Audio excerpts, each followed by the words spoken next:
ترضى به عنا يا حليم خلقنا بخلق الحلم وحققنا بحقائق العلم اللهم علمنا ما جهلنا وذكرنا ما نسينا اللهم يسر ولا تعسر وتمم بالخير. قال الله تعالى في كتاب العزيز بعد أعوذ بالله من الشيطان الرجيم بسم الله الرحمن الرحيم قل إن الموت الذي تفرون منه فإنه ملاقيكم ثم تردون إلى عالم الغيب والشهادة فينبئكم بما كنتم تعملون.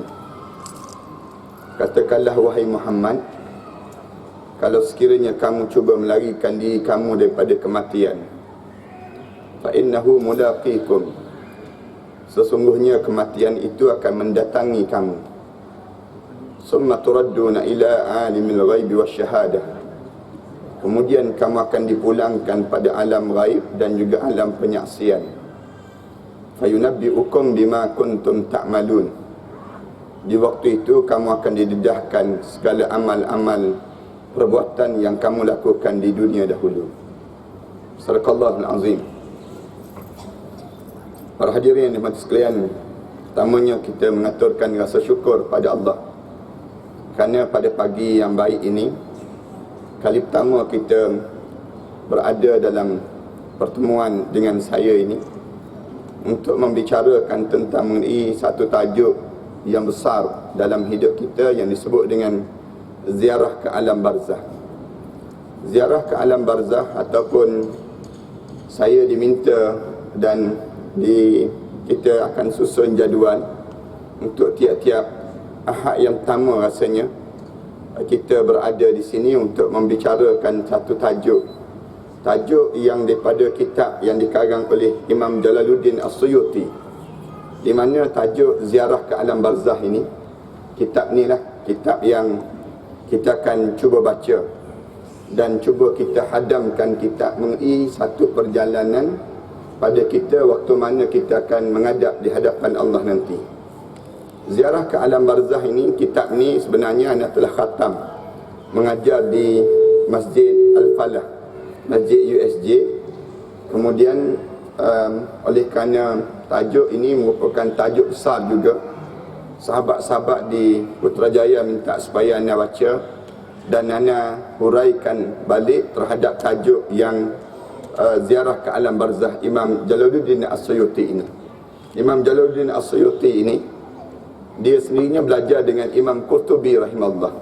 Imam Qurtubi ada satu kitab lagi, kitab yang besar jugalah, yang disebut dengan hari kiamat, ataupun bagaimana keadaan suasana yang berlakunya pada mahsyar dan sebagainya. Kitab itu kitab lebih tebal, tetapi kitab yang sebaik-baiknya yang kita nak baca ni, dia nipis saja, tak tebal sangat pun. Tapi seingat anaknya, anak mengajar di Masjid Al-Falahnya, tiap-tiap minggu yang anak mengajar tersebut memakan masa lebih kurang 6 tahun ke 7 tahun untuk khatam pada kitab ini. Itu tiap-tiap minggu lah. Tiap-tiap minggu kita ni sekali sebulan.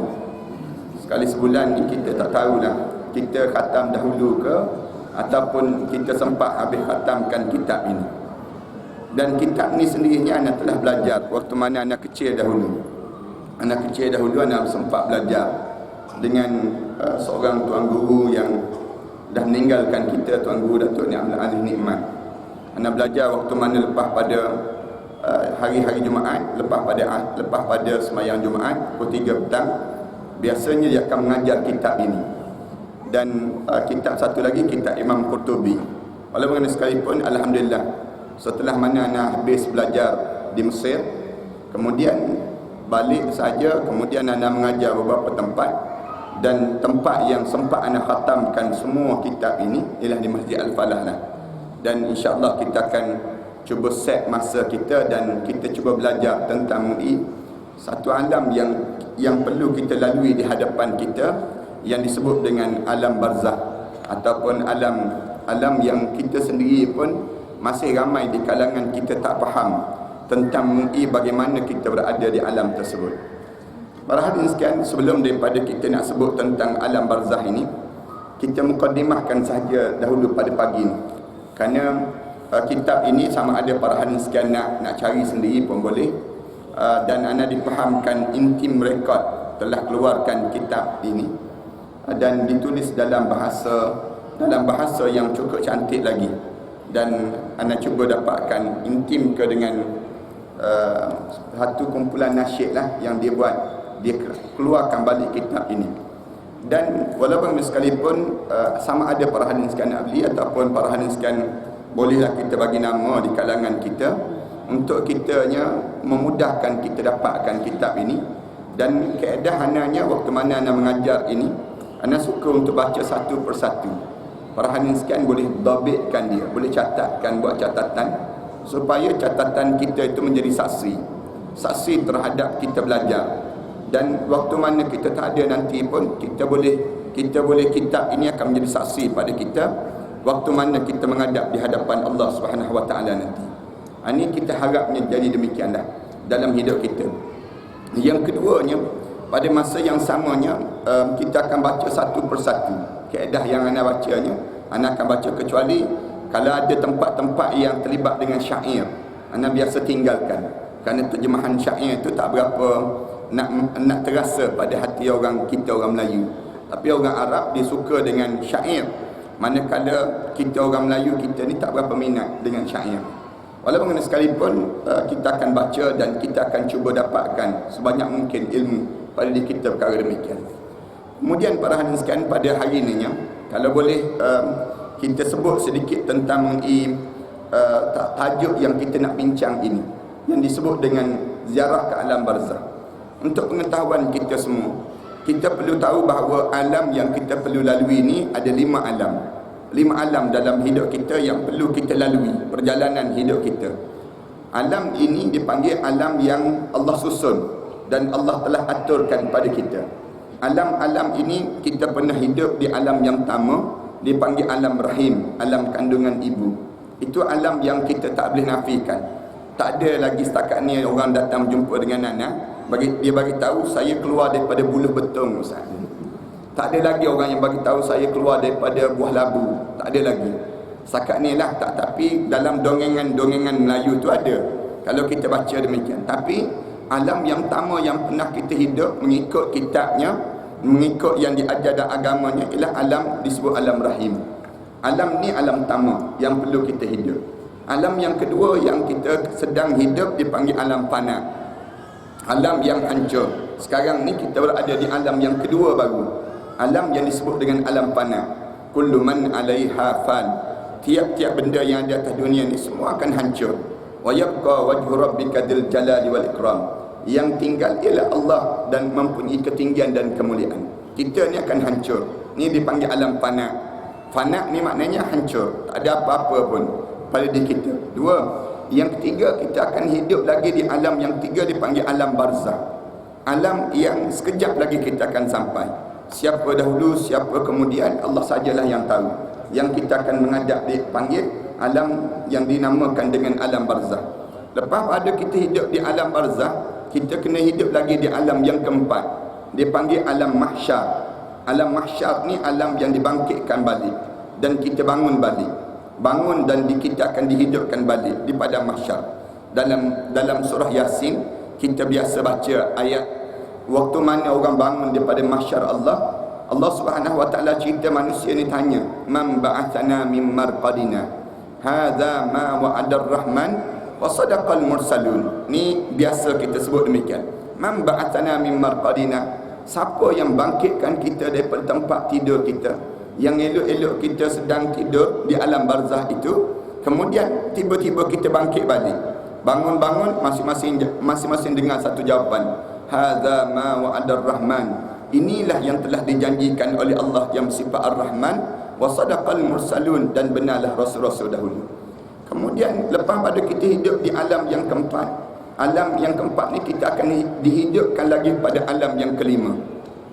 Alam kelima dipanggil alam sa'idun aw saqiyun. Alam sa'idun aw saqiyun, alam syurga ataupun alam neraka. Sa'id maknanya alam kebahagiaan. Saqiyun maknanya alam kecelakaan. Alam yang kalau bahasa kita sebut syurga ataupun neraka. Dan sampai pada alam syurga ataupun alam neraka ni, Allah mula sebut kitanya bila sampai pada alam syurga, Allah sebut khalidina fiha abada. Para hadiskan baca ayat Quran, para hadiskan cerita tentang syurga, Allah sebut khalidina fiha abada. Kamu hidup kekal sampai bila-bila. Sebut saja tentang neraka, Allah sebut demikian juga, khalidina fiha abada. Kamu hidup kekal sampai bila-bila dalam neraka tersebut.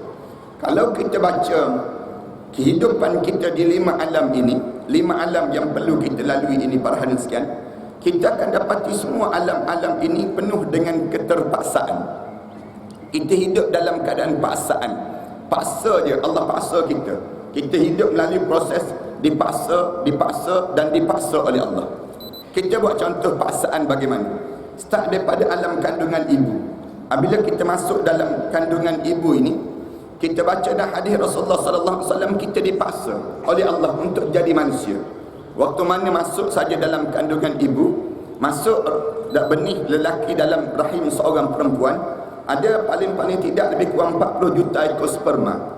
40 juta ekor sperma ni bergerak dalam keadaan masing-masing laju bergerak ke hadapan mencari telur daripada orang perempuan. Orang perempuan dia keluar yang disebut dengan ovum daripada ovarinya, daripada jasad dia. Keluar benih telur daripada orang perempuan. Waktu mana ada seekor je benih sperm yang laju ini, malaikat pegang terus dia. Malaikat pegang sperm tersebut, malaikat tanya Allah, ya Allah, nak jadi manusia ke tak jadi manusia ni ya Allah? Nak buat manusia ke tak buat manusia ni ya Allah? Allah Subhanahu Wa Taala sebut jadikanlah dia manusia. Apabila sebut jadi manusia, lalu mulalah dilepaskan sperm tersebut, tercantum dengan yang disebut dengan zygote, tercantum yang namakan dengan ovum. Apabila tercantum dengan ovum, lalu terbentuk yang namakan dalam proses 48 jam itu dinamakan dengan zygote. Para hadirin sekalian faham ke tak faham, buat faham lah senang kita ni. Proses kejadian yang Allah jadikan anak-anak kita ni belajar ni, waktu mana belajar PMR tu dia belajar bagaimana proses kejadian yang Allah jadikan manusia ini. Lepas pada kita jadi zygote, kita jadi embrio. Lepas pada kita jadi embrio, kita jadi fetus. Kita jadi, dalam Islam dipanggil nutfah, summa alaqah, summa mudghah. Kamu jadi nutfah, kemudian kamu jadi alaqah, kemudian kamu jadi mudghah. Kemudian lepas pada Allah jadikan tersebut, lalu Allah mula lepaskan manusia ni, mula terbentuk. Bentuk manusia cukup 4 bulan 10 hari, lalu dihantar malaikat. Malaikat datang, fayunfakhu fihi ruh, lalu mula tiup roh. Mula ditiup roh. Cukup 4 bulan je. 4 bulan dalam kandungan ibu kita ni, ibu ni dia akan terasa mula bergerak, pergerakan itu berlaku dalam perutnya. Dia mula ditiup roh. Waktu mana tiup roh, wa yu'maru bi arba'i kalimat, dan diarahkan supaya tulis tentang 4 perkara orang yang nak hidup ni. Wahai malaikat, kamu tulis orang yang nak hidup ni 4 perkara yang kamu kena ajar dan kena fahamkan manusia. Apa dia? Yang pertama, bikatbi rizqi, kamu tulis tentang rezekinya. Rezeki yang orang ni nak hidup banyak mana, datang daripada mana. Dalam Al-Quran Karim sebut, wa fis sama'i rizqukum wa ma tu'adun. Di langit telah ditulis rezeki kamu dan apa yang dijanjikan oleh Allah pada kamu. Maknanya dalam hidup kita ni kita jangan bimbang. Allah dah tulis dah rezeki kita. Bagaimana datang daripada mana, kita ni tak jangka pun dalam hidup kita ni rezeki kita begini yang Allah bagi. Dalam hidup kita ni para hadirin sekalian, kalau kita fikir seorang-seorang, tak terfikir pun kita boleh duduk di Putrajaya ke, kita boleh kerja sebegini ke, ataupun kita jadi pasangan hidup kita dengan orang ni pun kita tak terfikir dalam hidup kita. Yang pertama, tulis rezekinya, kamu tulis wahai malaikat. Yang kedua, wa ajali, ajal seseorang. Ajal orang yang nak hidup ni kamu tulis wahai malaikat. Ajal dia di mana, ketika mana dan bagaimana, kamu tulis wahai malaikat. Yang ajal orang tersebut. Yang ketiga, kamu tulis malaikat wa amali, amalan dia. Dia kahwin dengan siapa, dia tinggal di mana, kemudian dia tinggal di mana, kemudian bagaimana hidup dia, kemudian adik-beradik dia berapa orang, kamu tulis anak-anak dia berapa orang, kamu tulis wahai malaikat wa amali, amalan orang tersebut. Kita ni kan biasa kan kecil-kecil dahulu, kawan-kawan kita biasa pegang tangan kita ni, tekan kat sini, timbul 2 biji, anak 2 orang tu dia suruh bagi. Tekan pula sebelah sini, timbul pula sebiji seorang, dia sebut. Ya, 2 campur 1 ni 3 orang. Tanya sekarang berapa orang? 8 orang. Nak sebutnya kitanya waktu mana kawan-kawan kita pegang tangan kita, tapak tangan kita ni tunjuk. Ni M disebut miskin lah tu, dia sebut. M miskin. Yang sebelah ni K kaya, dia sebut demikian. Nak sebutnya pada diri dia. Padahal Allah dah tulis dah wa amali, amalan yang kamu kerjakan dalam hidup. Sebab tu Islam larang jangan tilik. Jangan kamu jadi tilik. Tilik haram hukum dia dalam Islam. Tilik-tilik ni satu benda yang dilarang. Wa amali, amalan kamu. Dan yang keempat, kamu tulis wahai malaikat, sama ada dia ni ahli syurga ke orang ni ahli neraka. Kamu tulis terus wahai malaikat, orang ni dia di kalangan ahli syurga ke orang ni di kalangan ahli neraka. Para hadirin sekalian, ini dipanggil qada yang mubram. Qada yang boleh berubah lagi. Dia ada 2. Kita kata kalau dah ditulis semua ustaz dalam hidup dia ni, dah ditulis dah pada diri dia tentang rezeki dia, ajar dia, syurga, neraka, buat apa lagi dia nak beramal? Buat apa lagi dia nak buat kerja? Ni ulama kata ni dipanggil qada yang mubram. Qada yang boleh berubah lagi. Dia ada satu lagi qada yang muallaq. Qada yang tak boleh berubah. Qada yang mubram ni qada yang boleh berubah lagi. Sebab tu kita kena berdoa. Baca doa, ya Allah, murahkanlah rezeki aku, ya Allah, panjangkanlah umur aku, ya Allah, tolong jadikanlah aku di kalangan orang yang hidup berbahagia, ya Allah. Ni dipanggil qada yang mubram.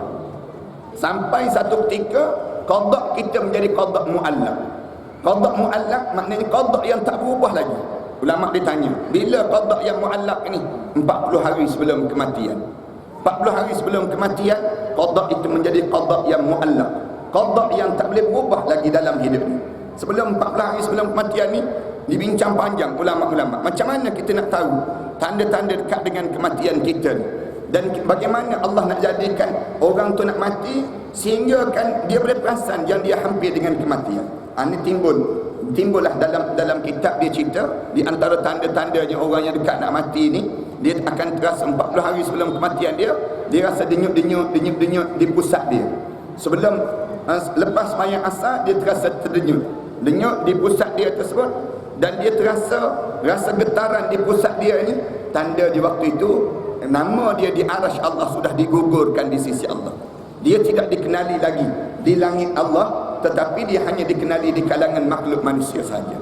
Ini dipanggil demikian. Waktu ni qada kita tak boleh berubah lagi dah. Kalau kita doa, ya Allah, panjangkanlah umur aku, ya Allah, murahkanlah rezeki aku, ya Allah, tak berubah dah. Ini di tanda-tanda dipanggil. Lepas sembahyang saja kita terasa tanda-tanda tersebut. Tanda bergerak di pusat kita. Ada orang diberi tanda ni, ada orang tak diberi tanda ni.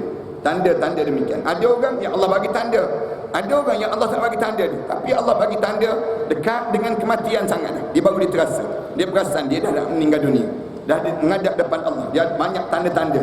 Tanda lagi apa dia? Tanda apabila hidung dah mula jatuh, telinga dah mula masuk, cuping telinga kita ni dah mula masuk ke dalam. Kemudian mata hitam kita dah mula putih. Kemudian tanda dia banyak lagi lah, tanda-tanda yang lain. Ini biasa tanda-tanda orang yang hampir dengan kematian. Tapi dalam kitab-kitab cerita benda demikian. Tapi jangan pula lepas asar petang ni masing-masing tengok pusat masing-masing. Sibuk tanya kawan-kawan dia, kau dah denyut belum? Aku belum denyut lagi, dia sebut demikian. Ada orang yang Allah bagi tanda ni, ada orang yang Allah tak bagi tanda ni. Tanda, ada orang seminggu sebelum kematian dia. Biasanya seminggu kematian ni, orang yang dekat sangat, dia biasanya sakit teruk, tiba-tiba dia sembuh. Dia jadi sembuh dan dia minta benda-benda yang pelik. Dah mula minta nak makan aiskrim cornetto lah, misal contohnya. Ataupun dia dah mula pada diri dia bangun-bangun dia rasa macam segar je. Dia sebut pada dia segar. Sebenarnya dia ada seminggu lagi untuk menghadap depan Allah. Dia ada jadi demikian. Ada orang yang Allah bagi tanda ni, ada orang yang Allah tak bagi tanda ni. Tanda bila betul-betul dekat dengan mati, baru Allah bagi tanda. Na'udzubillah min dzalik lah. Sebagaimana kita tak naklah Allah bagi tanda tu dekat betul dekat dengan mati. Biarlah Allah bagi tanda-tanda jauh. Dia panggil ni qada yang mubram. Qada yang boleh kita berdoa lagi, minta tukar-tukar. Hidup kita dalam kandungan ibu sonok hidup dalam kandungan ibu. Tapi sampai satu masa Allah paksa kita keluar. Allah paksa kita keluar ni di saat mana kita seronok dalam kandungan ibu. Hidup dalam perut ibu ni, siapa yang tak seronok? Makan free, Berjalan tak kena tambang. Kita dalam keadaan dalam ekon 24 jam. Dalam kandungan ibu kan. Ibu pergi ke mana kita boleh ikut. Nak sebutnya seronok, tapi sampai satu masa Allah paksa keluar. Wallahu akhrajakum min butuni ummahatikum la ta'lamuna syai'an. Dan Allah lah yang mengeluarkan kamu daripada perut ibu kamu. Allah sebut wallahu akhrajakum, dan aku yang mengeluarkan kamu daripada perut ibu kamu dalam keadaan kamu tak tahu apa-apa. Maknanya apa dia wahai manusia? Bukannya mana-mana doktor yang keluarkan kamu, bukan mana-mana bidan yang keluarkan kamu. Yang mengeluarkan kamu siapa? Aku, katanya Allah. Berapa ramai orang yang dia nak suruh keluar tak keluar-keluar. Tiba-tiba waktu mana dia tak nak keluar, tiba-tiba keluar. Kan berapa ramai orang yang bukti Allah yang keluarkan kita. Berapa ramai orang melahirkan anak dalam bas, berapa ramai orang melahirkan anak dalam teksi, berapa ramai orang melahirkan anak dalam keadaan tak bersedia. Dalam keadaan tak bersedia dia tiba-tiba terkeluar. Tengok-tengok keluar kat bawah dia. Nak sebutnya apa dia? Keadaan tak bersedia. Berapa ramai orang pergi ke hospital, nurse sebut tahan ya kak, tahan. Doktor tak sampai lagi, tahan dulu, jangan bagi keluar lagi. Tiba-tiba sampai saat kita tahan, keluar juga. Siapa keluarkan kita? Allah sebut wallahu akhrajakum, dan aku keluarkan kamu. Keluar kita hidup di alam dunia. Hidup di alam dunia ni, Syekh Abdullah Haddad dia kata kamu kena hidup di 5 keadaan pula. 5 keadaan pula kamu kena hidup. Yang pertama, kamu menjadi bayi. Kamu mula menjadi bayi. Allah paksa kamu jadi bayi. Jadi bayi ni seronok ke? Seronok. Siapa yang tak seronok menjadi bayi? Suka kita jadi bayi. Makan disuap, tidur didodol, kemudian mandi orang tolong mandikan kita. Kita menangis orang tolong pujuk. Kita dalam keadaan kita seronok menjadi bayi. Kita nak jalan orang tolong dukung. Kita nak tidur orang tolong dodolkan. Kita berjalan semua orang geram dengan kita. Cuik pipi kanan kita, cuik pipi kiri kita. Sekarang ni kita tua-tua tak ada dah orang geram dengan kita. Nak sebutnya gambaran seronok jadi bayi, seronok. Dalam seronok jadi bayi, Allah paksa kita menjadi yang disebut dengan kanak-kanak. Mula kita menjadi kanak-kanak. Hidup, katanya Syekh Abdullah Haddad, kamu hidup menjadi kanak-kanak. Start daripada kamu jadi bayi, Allah mulakan pada diri kamu ada 99 rintangan yang kamu perlu lalui. Kamu ada 99 ujian besar dalam hidup kamu untuk kematian. Kamu teruji dalam hidup kamu ni 99. Dalam hadis Rasulullah kata, start daripada kamu menjadi bayi sampai pada kamu meninggal dunia ni ada 99 ujian. Ujian-ujian untuk menjadikan kamu, 99 ujian yang besar untuk menjadikan kamu kematian. Tapi kamu selamat sampai yang ke 99 kamu tak selamat lagi dah. Ini katanya para alim ulama ni. Katanya hadis Rasulullah sallallahu alaihi wasallam. Allah jadikan kita ni hampir-hampir mati berapa kali? Berapa kali dah dalam hidup kita ni? Katanya Rasulullah, Allah jadikan pada tiap-tiap orang tu 99 kali untuk diuji dengan kematian. Hampir nak kena langgar kereta berapa kali? Nak jatuh kapal terbang berapa kali? Dalam hidup kita nak jatuh pokok berapa kali? Nak lemas berapa kali? Dalam hidup kita ni demam yang teramat sangat. Allah jadikan sampai 99. Dalam hadis Rasulullah sallallahu alaihi wasallam sebut demikian. Satu nama Allah ada 99. Nama Allah tu 99. Satu, kerana masalah hidup manusia pun 99. Masalah yang kalau dikumpul, masalah hidup manusia ni pun 99. Oleh yang demikian, Allah jadikan nama Allah tu 99 untuk kamu bergantung pada diri kamu. Jadi kanak-kanak sono, Allah mulakan jadi. Lepas mereka kamu bayi, Allah mula susun ujian dalam hidup kita. Ini dalam hidup kita ni Allah jadikan benda demikian. 99 tersebut, lepas mana kamu jaya sampai peringkat kamu jadi kanak-kanak. Kanak-kanak ni, waktu mana kamu kanak-kanak, kamu pernah kena demam campak, kamu pernah kena sakit teruk, kamu pernah kena taun, kamu kena pernah. Kamu ni diuji. Jadi kanak-kanak ni seronok jadi kanak-kanak. Kita bebas berlari sebagainya, kita bebas tidur bila masa. Tapi dalam seronok menjadi kanak-kanak, Allah paksa kita menjadi remaja. Remaja seronok menjadi remaja, seronok menjadi remaja. Siapa yang tak suka jadi remaja? Saat yang indah dalam hidup. Kitanya di saat remaja ni, umur kita remaja bila? 12 tahun sampai pada usia 21 tahun. Ada setengah riwayat kata usia remaja ni start daripada umur kita 10 tahun sampai pada usia kita 25 tahun. Itu remaja. Ada setengah riwayat kata umur 12 tahun sampai usia 18 tahun, usia remaja. Remaja ni saat ini saat dipanggil kematangan. Kita dalam keadaan mula nak menjadi bukan kematangan lagi. Saat mula kita awal kematangan dalam hidup kita. Remaja. Ni proses umur kehidupan manusia. Allah jadikan di saat remaja ni saat kebingungan. Dalam hadis Rasulullah sallallahu alaihi wasallam sebut, "Asy-syababu syu'batun minal junun." Remaja satu juzuk daripada juzuk-juzuk kegilaan. Siapa-siapa yang jadi remaja dia jadi gila-gila saat tersebut. Dia jadi kebingungan. Fa alhamaha fujuraha wa taqwaha. Allah mula ilhamkan pada diri kamu dua jalan. Kamu nak pilih mana dalam hidup kamu? Fujuraha wa taqwaha. Kamu nak jadi orang yang baik ataupun kamu nak jadi jahat dalam hidup kamu? Nak jadi takwa ke kamu nak jadi fujur yang jahat? Dalam hidup kamu ni dia beri pilihan. Saat remaja ni saat kebingungan. Para hadirin tengok kita jadi remaja ni kebingungan saat tersebut. Saat yang kita sonok kita bebas, tapi dalam keadaan Rasulullah kata satu juzuk daripada juzuk kegilaan. Remaja kan bebas belak. Kita saat remaja ni sanggup panjat pokok di antara dahan ke dahan. Boleh bergantung di antara dahan ke dahan. Gila-gila kan buat kerja demikian. Saat remaja ni cuba tengok remaja-remaja. Gila-gila. Baju dia gila-gila. Pakaian dia gila-gila. Kemudian dia bercakap gila-gila. Ye yo dia bercakap. Remaja kan baca pula majalah gila-gila. Lagi gila. Naik motor tu niaga di atas motor. Kepala ke bawah, kaki ke atas. Kalau orang gila mandang orang gila pun geleng kepala. Aku gila dah, ada lagi gila pada aku, katanya orang gila. Nak sebutnya saat remaja ni saat kegilaan. Kita tengok, nak tahu kita ni gila tak gila. Saat remaja ni cuba tengok gambar-gambar kita muda-muda dah. Saat kita remaja dahulu kan, kita geleng kepala. Siapa dah muka macam ni? Kenapalah macam ni pakaian kita ni? Ni dipanggil remaja. Dalam keadaan remaja, Allah paksa kita menjadi dewasa. Didewasakan dengan perkahwinan, didewasakan dengan pekerjaan, didewasakan dengan persekitaran. Usia dewasa bila? Bermula daripada usia kita 22 tahun sampai usia kita 40 tahun. Ini usia dewasa. Kalau para hadirin sekalian berada di usia ini, maknanya usia kalian dalam keadaan usia dewasa. Di antara 20 tahun sampai 40 tahun, ini usia dewasa. Dalam kitab kata, dalam satu kitab yang lain disebut usia dewasa bila? Bermula daripada 20 tahun sampai pada usia 50 tahun.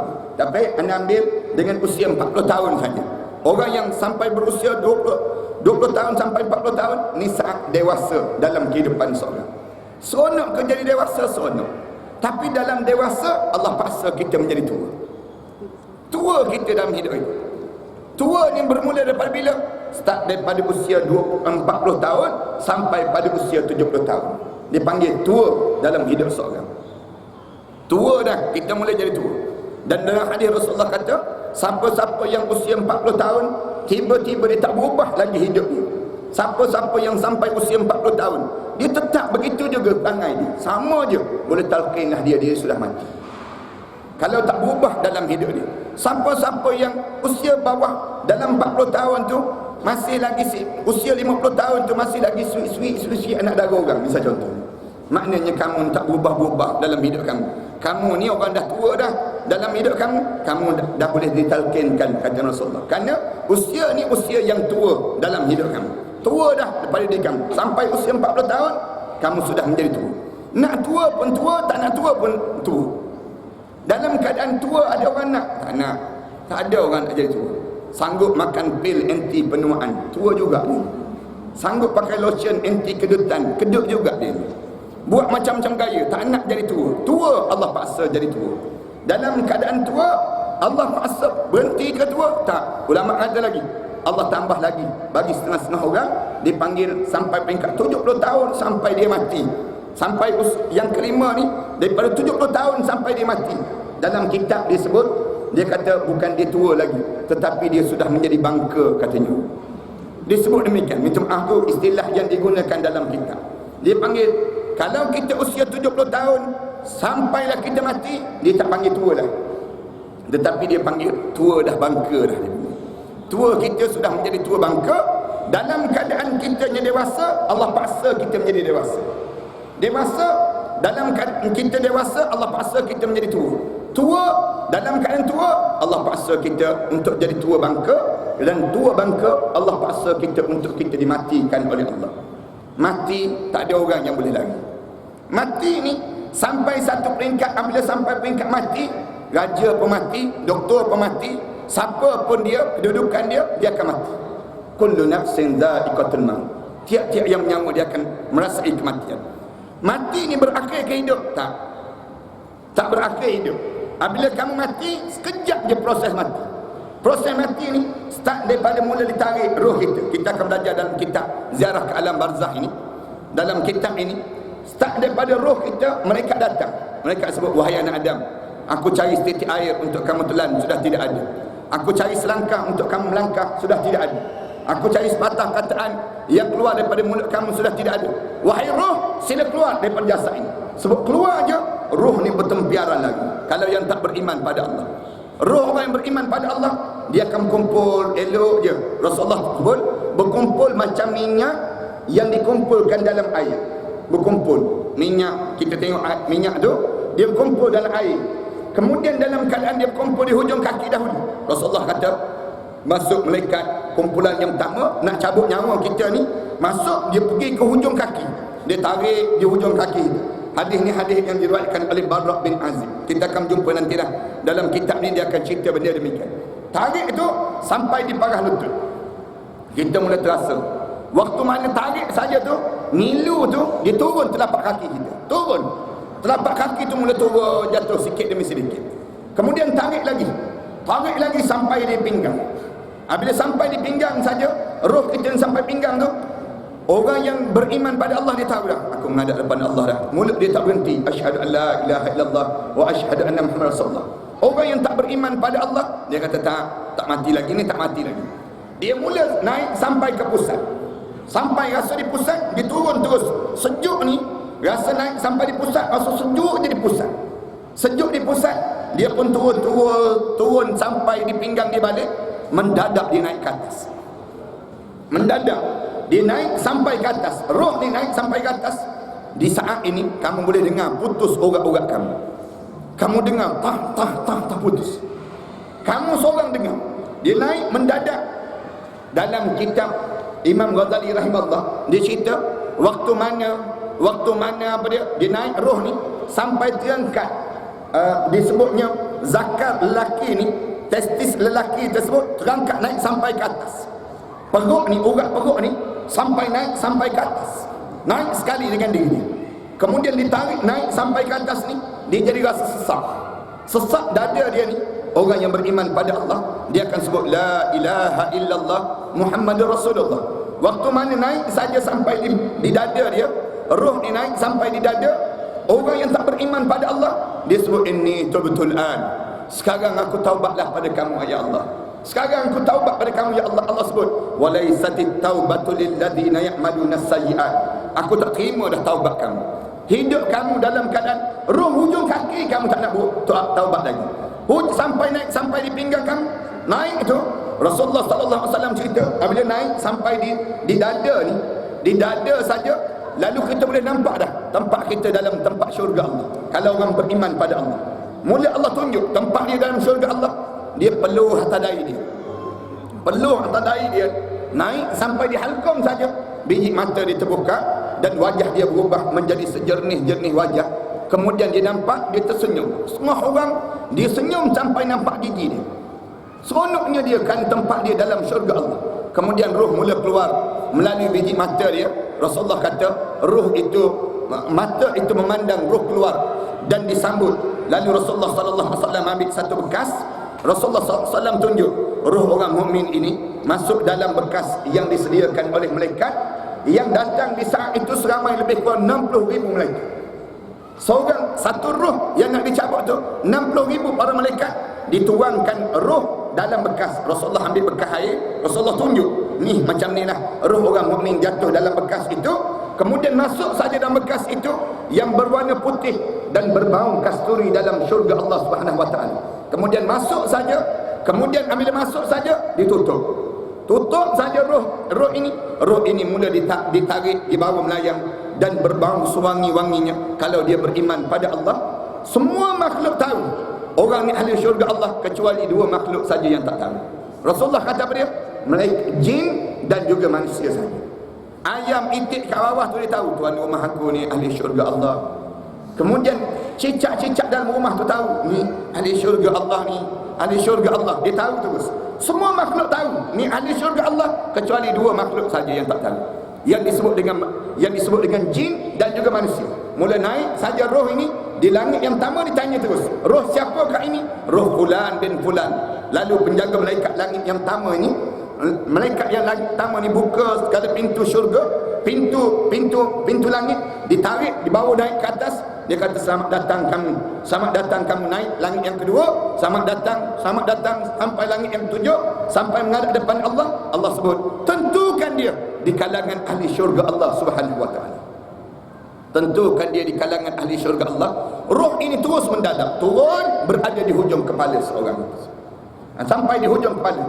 Berada di hujung kepala kita ni, kita mula nampak siapa yang datang nak mandikan mayat kita. Kita mula nampak siapa yang mula buka butang baju kita. Kita boleh rasa orang buka kain tudung kita. Kita boleh rasa di saat mana orang dah mula buka butang baju kita. Buka butang baju kita ni, kita boleh rasa. Semua saat demikian. Ni nak cerita bagaimana gambaran hadis Bara bin Azib. Saat mana kamu menghadap depan Allah, orang yang tak beriman pada Allah, saat mana nak menghadap depan Allah, roh tercabut ni, tersentak dia ni, sampai nampak dia nya keluar yang disebut buih pada mulutnya. Na'udzubillah min dzalik. Rasulullah sallallahu alaihi wasallam sebut, siapa-siapa yang tengok orang yang mulut dia berbuih kerana dia takut sangat menghadap depan Allah ni, sampai dia tunjuk tempat dia dalam neraka Allah tu berbuih keluar. Rasulullah kata sunat, kamu ambil kapas ataupun kain dan sebagainya, kamu buang buih yang keluar daripada mulut dia. Buih yang keluar daripada mulut ini sini, tanda-tanda dia di kalangan ahli syurga Allah. Ini tanda-tanda dia di kalangan ahli neraka Allah. Ahli syurga ni, dia tanda dia peluh di atas dahi dia, kemudian dia keluar air mata pada mata dia. Keluar air mata pada mata dia. Hidung dia kembang kempis. Waktu mana nak keluar roh daripada jasad dia, najis dia keluar sikit, dia keluar daripada jasad. Tak banyak najis yang keluar. Tanda-tanda ahli neraka Allah, wajah dia masam, mengetak diri dia mengetak, kemudian dia keluar buih pada mulut dia, najis dia terlampau banyak yang keluar daripada perut dia. Ini di antara tanda-tanda, na'udzubillah min dzalik. Ini Rasulullah sebut dalam hadis Rasulullah, tanda-tanda ahli neraka dan tanda-tanda ahli syurga pada mayat. Kita kalau kita tengok je orang berbuih mulut, jangan kata apa-apa. Jangan sebut pula neraka dah dia ni. Jangan sebut demikian. Ambil je kapas tisu tu, buang buih dia. Buang buih tersebut biar dia keluar. Roh tersebut keluar menghadap depan langit yang pertama tu, tanya, roh siapakah ini? Roh fulan bin fulan. Sebut saja fulan bin fulan. Celaka dan bangsaklah dia. Bau busuk ni Allah sajalah yang tahu. Sebusuk-busuknya bau tersebut, kemudian menghadap depan Allah, sampai Allah kata, tentukan dia dalam neraka. Tentukan dalam sijin, disebut demikian. Bila sebut sijin, turun roh ini berada di hujung kepala. Kita mula perasan siapa yang datang nak mandikan mayat kita. Siapa yang datang, kita boleh tengok semua dah. Siapa orang cakap tentang apa, keadaan bagaimana, kita boleh nampak. Siapa semua keadaan demikian. Kalau perhatian sekarang tak percaya bab ni, tunggu mati senang. Tunggu mati nanti kita baru perasan, yang ni kok yang ustaz sebut bau ni. Yang ni kok yang kita belajar bau ni dalam bab ziarah kematian tersebut, ziarah ke alam barzakh. Sampai saat ni orang buka butang baju kita ni, Rasulullah kata roh tersebut perlahan-lahan, sakit mati tadi belum habis lagi. Perlahan-lahan orang mula mandikan mayat ni, jenazah dia tu, dia kata jirus perlahan-lahan. Jangan kamu jirus kuat sangat, sakit. Bila tanya macam mana sakitnya mati, saat ini Rasulullah kata bagaikan seluruh tubuh badan sudah melecur, bagaikan seluruh tubuh badan melecur. Bila tanya pada Rasulullah sallallahu alaihi wasallam, Ibnu Abbas, ditanya pada Ibnu Abbas, macam mana sakit kematian di saat ini Rasulullah? Bagaimana saatnya sakit mati di saat ini? Ibnu Abbas kata, bagaikan kulit kamu disiat. Kulit kamu disiat, kemudian ditarik di atas bara-bara api yang panas. Kemudian bara-bara api yang panas itu dalam keadaan ditarik di atas bara api yang panas, kemudian ditarik di atas kampas-kampas yang basah. Bunyi sah bunyi. Apabila tanya lagi, macam mana sakitnya kematian di saat ini? Lalu katanya Ibn Abbas, kamu tanyalah kepada ibu-ibu yang melahirkan anak. Kamu tanya pada ibu-ibu yang melahirkan anak. Di saat mana dia melahirkan anak itu, dia melahirkan anak tersebut, dia rasa sakit yang amat sangat, putus urat-urat dia. Katanya Rasulullah sallallahu alaihi wasallam, katanya Ibn Abbas kata, saat sakit di saat ini, ibu sakitnya melahirkan anak itu baru 1 juzuk daripada 99 juzuk kesakitan kematian. Baru 1 juzuk.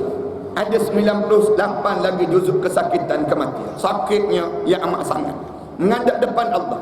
Sehingga kan sakit tak sakitnya bila ditawarkan pada orang yang sudah meninggal dunia, kamu nak hidup balik? Kami tak nak hidup.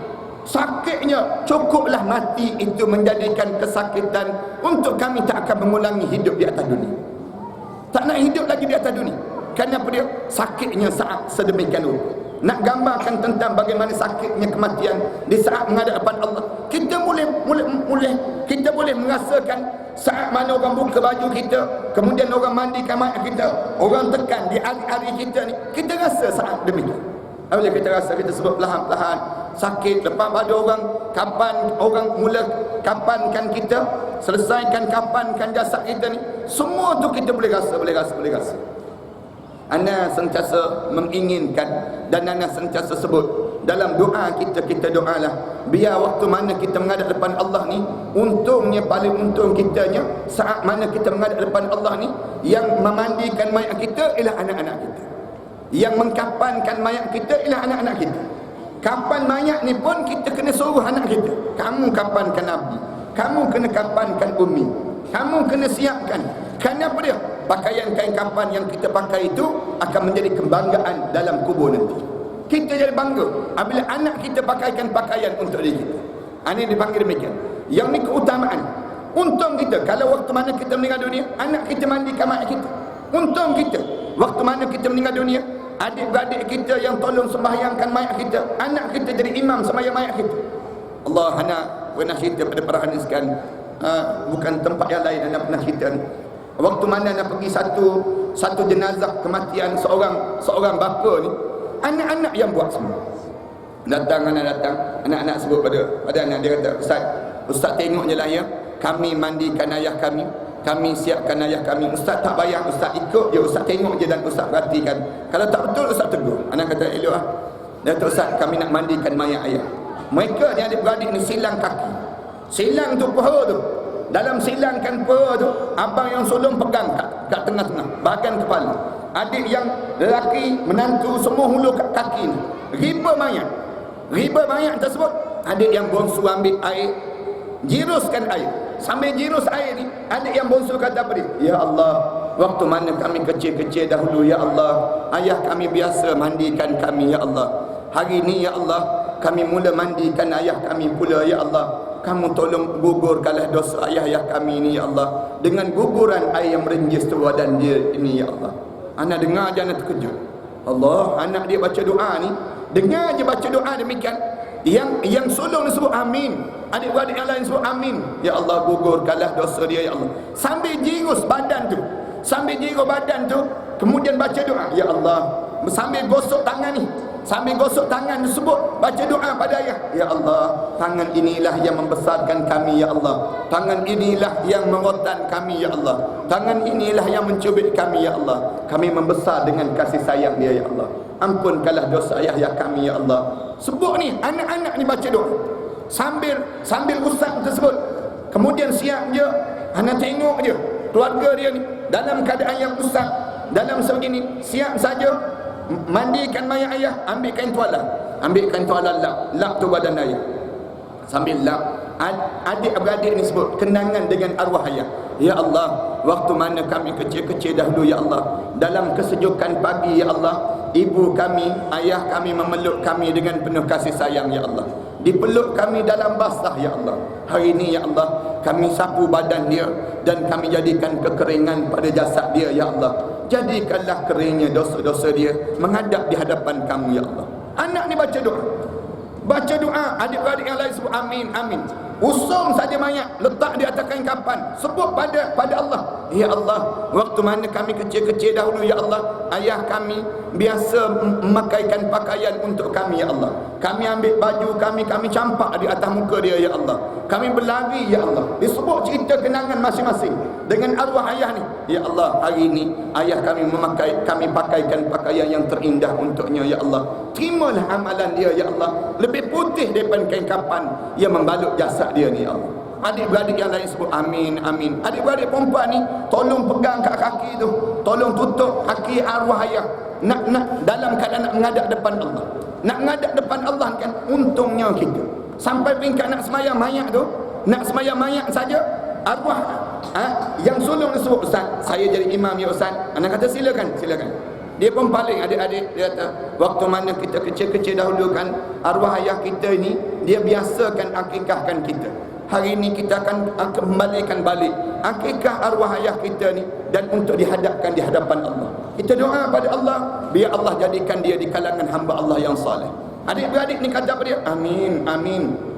Amin ni baca doa. Siap saja semayang usung tak benarkan orang lain usung, masing-masing usung. Sambil usung tu sebut apa dia? Ya Allah, waktu mana kami kecil-kecil dahulu ya Allah, ayah kami sentiasa mengusung kami, mendukung kami, dalam keadaan kami menangis, mengelupur di atas dia ya Allah. Sebut ni cerita kenangan masing-masing. Menangis nak kepada mainan itu, nak kepada barang ini. Hari ini ayah kami diam saja di atas usungan ini ya Allah. Ampunkanlah dosa kami terhadap ayah kami ya Allah. Baca doa ni sampai ke kubur tu, turun mayat, masing-masing turun dalam kubur tu. Apabila turun saja dalam liang lahat tersebut, letak saja, buka muka. Waktu mana buka muka, masing-masing pandang pada adik-beradik. Dia kata, dulu kan kita kecil-kecil dahulu, arwah ayah kita biasa je kita nak tidur, arwah ayah kita akan buka kelambu. Kemudian kita tengah tidur, arwah ayah kita akan cium di pipi kita. Hari ini kita jadikan kubur dia kubur yang terindah. Kita doakan dia biar dia menjadi kubur di kalangan taman-taman syurga Allah. Sebut, ya Allah, jadikanlah kubur ini di antara taman-taman syurga Allah. Ambil liang lahat tu, tutup lahan-lahan. Sambil tutup lahan-lahan tu, turunkan tanah tu turun saja dalam keadaan tanah yang turun ini. Lalu sebut, ya Allah, ampunkanlah dosa ayah kami tak akan tinggalkan kubur ini ya Allah, sehingga kamu jadikan kubur ini di antara taman-taman syurga ya Allah. Untung kita, kerana apa dia? Anak-anak ini sudah diberitahu awal tentang alam barzakh. Anak-anak ini sudah diberitahu tentang betapa besarnya nilai alam barzakh itu. Berapa ramai di kalangan kita kan, kalau dah meninggal dunia, anak-anak tak berani pun nak sentuh mayat. Nak sentuh mayat pun tak berani. Nak suruh mandi lagi tak berani. Dia sebut pada ustaz, tolong mandikan arwah ayah saya. Ustaz, tolong kampankan ayah saya. Ustaz, tolong. Kenapa dia tak boleh buat? Kenapa anak-anak tak boleh buat? Jawabnya kerana, kalau kita tanya kenapa kamu tak boleh buat? Takutlah ustaz, malam ni dia jadi hantu raya dia. Malam ni dia balik semula, kena badi mayat. Dia takut. Padahal dia tu hantu yang besar. Anak tu yang hantu yang besar. Punca apa dia? Punca kita tak didik anak-anak kita mengetahui tentang alam barzakh. Sekejap je, mati ni sekejap. Mati ni proses, ulama kata di antara roh menghadap depan Allah, kemudian turun balik, kemudian kita hidup balik. Kita dengar tanah-tanah mula turun. Mula waktu mana dihadapkan muka ke kiblat, kita bang tanah di hadapan muka kita. Bang tanah di hadapan muka kita. Kita bunyi ni cacing-cacing yang bergerak di bawah telinga kita. Kita dengar bagaimana keadaan, kita boleh rasa, kita nampak di hujung kaki kita ni berdiri dua orang malaikat muka dan nakir, warna hitam kebiru-biruan, yang sedang diri je menunggu saat untuk nak tanya soalan sekejap lagi untuk di alam barzakh. Kemudian Allah tutup saja. Dah ditutup saja liang lahat kita ni sampai paras lutut je. Orang ke bumi mayat sampai paras lutut je, dua orang malaikat muka dan nakir terus diri depan kita. Diri terus depan kita. Apabila dia berdiri depan kita, dia halau sembahyang kita, halau zakat kita, halau haji kita, halau semua. Satu je dia tak boleh halau. Quran yang ibu-ibu yang biasa baca sebelum mana subuh. Bangun sebelum subuh kita baca Quran. Innal Qur'anal fajra kana mashhuda. Quran yang dibaca sebelum mana subuh akan menjadi peguam bela pada kamu waktu mana kamu berada di alam barzakh. Bangun yang kita biasa bangun sebelum subuh tu duduk dulu, nak tunggu solat subuh tu baca Quran. Quran tu akan menjadi peguam bela pada kita waktu mana kita berada di alam barzakh. Di saat mana mula kita hidup, kita nampak semua malaikat tanya soalan, tanya. Ada orang ditanya selama 5 minit selesai soalan tu. Ada orang ditanya bertahun-tahun, puluh tahun tak selesai lagi soalan. Tak boleh nak jawab lagi, tak selesai lagi. Orang yang boleh jawab ni, lepas pada selesai saja, malaikat sandarkan dia di dinding dalam kubur dia. Selesai saja, dia sandar saja ke duduk tu dalam keadaan lundur kaki dia. Dalam kitab ni, dalam hadisnya cerita berdemikian. Dia boleh nampak kain kapan dia meluruk turun sampai ke bawah.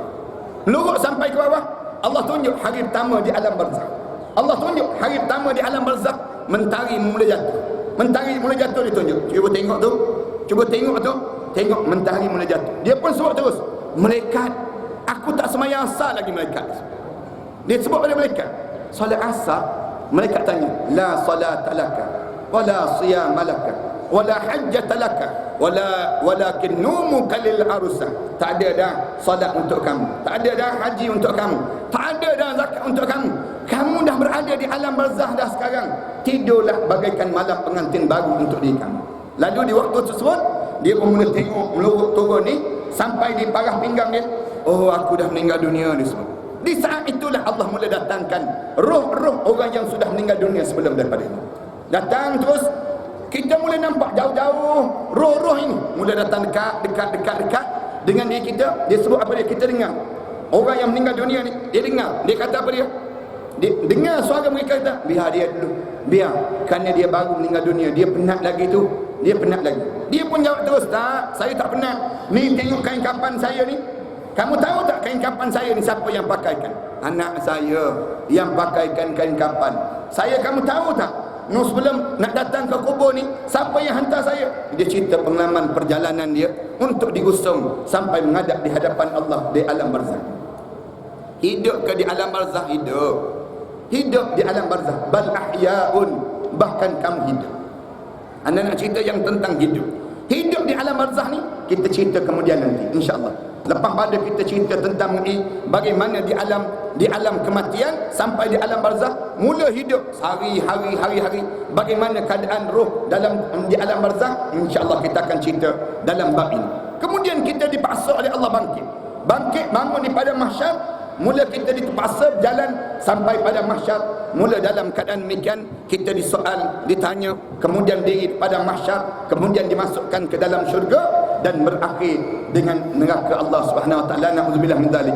Bagi orang yang tak beriman pada Allah, yang beriman pada Allah berakhir dengan syurga Allah Subhanahu wa taala. Para hadirin sekalian, ana sengaja cerita ni, cerita perjalanan yang kita perlu lalui dalam hidup kita ini. Depan kita ni jauh lebih besar lagi, jauh lebih hebat lagi. Dan Rasulullah kata, aku tak pernah tengok satu suasana yang lebih huru-hara daripada huru-haranya berada di alam barzakh. Rasulullah kata, aku tak pernah lihat satu suasana yang sukar, lebih sukar daripada suasana di alam barzakh. Tak ada suasana yang lebih teruk daripada itu. Rasulullah sallallahu alaihi wasallam sebut, siapa yang selamat di alam barzakh, selamatlah dia daripada mahsyar. Siapa yang tak selamat di alam barzakh, tak selamatlah dia daripada mahsyar Allah Subhanahu wa taala. Mudah-mudahan Allah jadikan kita ni di kalangan orang yang sentiasa bersiap sedia dengan ilmu-ilmu, bersiap sedia pada kita untuk kita menghadap di hadapan Allah. Dan apabila kita menghadap depan Allah, kita dah cukup dengan persiapan dan mantapnya amal ibadah kita pada Allah Subhanahu wa taala. Ana rasa inilah muqaddimah pada pagi ini, pertemuan kita ni, dan insya-Allah kita akan perhatikan, kalau perhatikan nak bersama dalam pengajian kita ini, insya-Allah bagi tahu pada sahabat-sahabat kita untuk mengetahui alam barzakh ini. Perhatikan, bagi nama pada jawatan kuasa masjid ke, jawatan kuasa penggerak ke, untuk kita nak pada kitab ini. Kemudian kita akan mula baca satu persatu nanti insya-Allah. Ana sengaja pagi ini untuk nak memukaddimahkan saja tentang betapa besarnya nilai di alam barzakh nanti. Dan insya-Allah mudah-mudahan kita boleh bertalaqi dan kita boleh belajar satu persatu. Dan insya-Allah dengan kita belajar itu, dia akan mempersiapkan diri kita untuk kita menghadap di hadapan Allah Subhanahu wa taala. Ana rasa sekadar inilah, sejam tu dah. Para hadirin sekalian pun tunggu awal tadi dah betulkan pinggang tulang belakang ni beberapa kali dah nampak ni. Jadi kita berhenti setakat ni dahulu. Mudah-mudahan Allah jadikan pertemuan kita pada pagi yang baik ini dengan pertemuan yang baik dan kebaikan pada kita yang terusan pada diri kita, insya-Allah. Aku lakukan hadza, astaghfirullah li wa lakum. Wassalamualaikum warahmatullahi taala wabarakatuh. Bismillahirrahmanirrahim. Alhamdulillahirabbil alamin. Wassalatu wassalamu ala asyrafil anbiya'i wal mursalin wa ala alihi wa sahbihi ajma'in. Allahumma ighfir dhunubana wa liwalidina warhamhuma kama rabbayana shaghira wal jami'il muslimin wal muslimat wal mu'minina wal mu'minat al ahya'i minhum wal amwat. Allahumma taqabbal minna salatana wa du'aana wa qiyamana wa ruku'ana wa sujudana wa tammim taqsirana ya Allah, innaka antat tawwabur rahim. Ya Allah, ya Tuhan kami, ampunkanlah dosa-dosa kami ya Allah, dosa besar kami dan dosa kecil kami ya Allah, dosa yang sengaja dan dosa yang tidak sengaja kami lakukan ya Allah. Ya Allah, ya Tuhan kami mohon pada kamu ya Allah, kerahmatan daripada kamu ya Allah, kebaikan dalam kehidupan kami ini ya Allah. Kukuhkanlah ikatan ukhuwah sesama kami ya Allah, kuatkanlah jiwa kami ya Allah dalam mengharungi ujian dalam perjalanan hidup kami ini ya Allah. Ya Allah, ya Tuhan kami mohon pada kamu ya Allah, dengan apa yang pernah dipohon oleh Nabi kami Muhammad sallallahu alaihi wasallam, jauhkanlah kami ya Allah daripada apa yang diminta dijauhi oleh Nabi kami Muhammad sallallahu alaihi wasallam. Ya Allah, ya Tuhan kami mohon pada kamu ya Allah, agar dijadikan kami hamba kamu yang saleh ya Allah, yang ringan dalam mentaati perintah kamu ya Allah. Senangkanlah kami ya Allah untuk kami, senangkanlah kami untuk kami mentaati perintah kamu ya Allah. Jauhkanlah kepada kami ya Allah kesukaran dalam kami melakukan ketaatan pada kamu ya Allah. Ya Allah, ya Tuhan kami, izinkan bibir kami menyebut la ilaha illallah Muhammadur Rasulullah di akhir kehidupan nanti ya Allah. Tatkala mana terbujur kaku mayat kami nanti ya Allah, ampunkanlah dosa-dosa kami ya Allah. Di waktu mana kami mula dimandikan mayat kami nanti ya Allah, gugurkanlah dosa kami dengan guguran air merenjis badan kami itu ya Allah. Di kala mana dikeringkan jasad kami nanti ya Allah, keringkanlah dosa-dosa kami yang pernah kami lakukan di dunia ini ya Allah. Di kala mana kami mula dikapankan nanti ya Allah, putihkanlah amalan kami ya Allah, lebih putih daripada kain kapan yang membalut jasad kami itu ya Allah. Di kala mana kami mula diusung dan disembahyangkan nanti ya Allah, pilihlah anak kami yang paling saleh ya Allah, ia akan mengimamkan sembahyang mayat kami nanti ya Allah, ia akan mengusung mayat kami nanti ya Allah, ia akan membawa kami ke liang lahat nanti ya Allah. Tatkala mana kami mula dihadapkan ke kiblat nanti ya Allah, mula dihadapkan jasad kami nanti ya Allah, keseorangan kami di alam barzah nanti ya Allah, jadikanlah kubur kami di antara taman-taman syurga ya Allah. Jangan kamu jadikan kubur kami di antara kawah-kawah neraka ya Allah. Ya Allah, ya Tuhan kami, ketemukanlah kami dengan arwah ayah kami ya Allah, yang telah meninggal dunia sebelum daripada kami ini ya Allah, di Illiyin ya Allah. Jangan kamu campakkan kami ke sijin ya Allah. Ya Allah, ya Tuhan kami, bangkitlah kami dengan para nabi, para awliya salihin ya Allah. Ya Allah, kala mana kami bangkit di padang mahsyar nanti ya Allah, nama kami dipanggil dan diseru oleh Nabi kami Muhammad sallallahu alaihi wasallam. Ya Allah, izinkan kami bersimpuh di sisinya ya Allah, meminum air di telaga Kautsar ya Allah, mengharapkan syafaat Nabi kami Muhammad sallallahu alaihi wasallam. Ya Allah, tatkala mana melayangnya suratan amalan manusia nanti ya Allah, terimalah suratan amalan kami sebelah tangan kanan ya Allah. Jangan kamu terima suratan amalan kami sebelah tangan kiri ya Allah. Kami takut dan kami bimbang dengan dosa-dosa ini ya Allah. Di kala mana mula dimasukkan ke dalam syurga kamu nanti ya Allah, masukkanlah kami ke dalam syurga Firdaus kamu ya Allah, bersama dengan para nabi, para awliya salihin ya Allah, dan bersama dengan pasangan hidup kami ya Allah, anak-anak kami ya Allah, mereka yang mengaminkan doa ini ya Allah.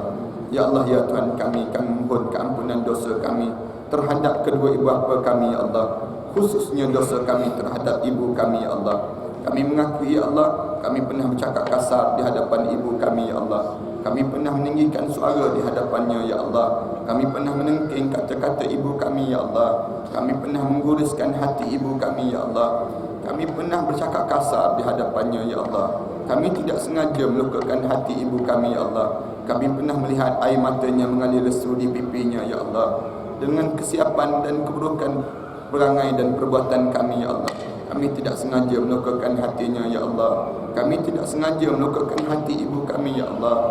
Kami tahu ya Allah, ibu kami menyayangi kami ya Allah. Sewaktu mana kami kecil ya dahulu ya Allah, ibu kami bersusah payah membesarkan kami ya Allah, mencium kami di saat mana kami tidur dalam keadaan kelenaan ya Allah.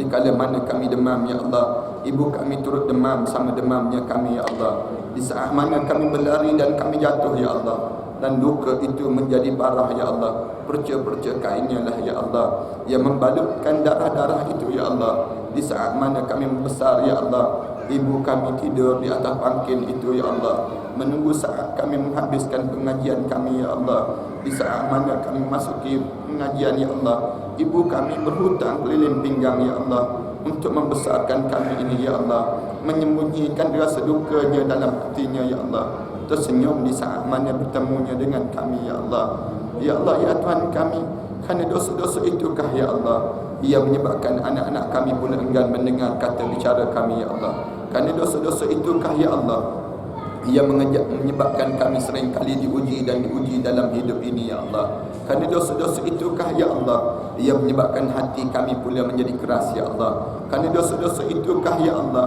ia menyebabkan kami sering sahaja berlaku keretakan dalam kehidupan kami ya Allah. Kerana dosa-dosa itukah ya Allah ia menyebabkan kami berpaling daripada rahmat kami untuk kami ya Allah.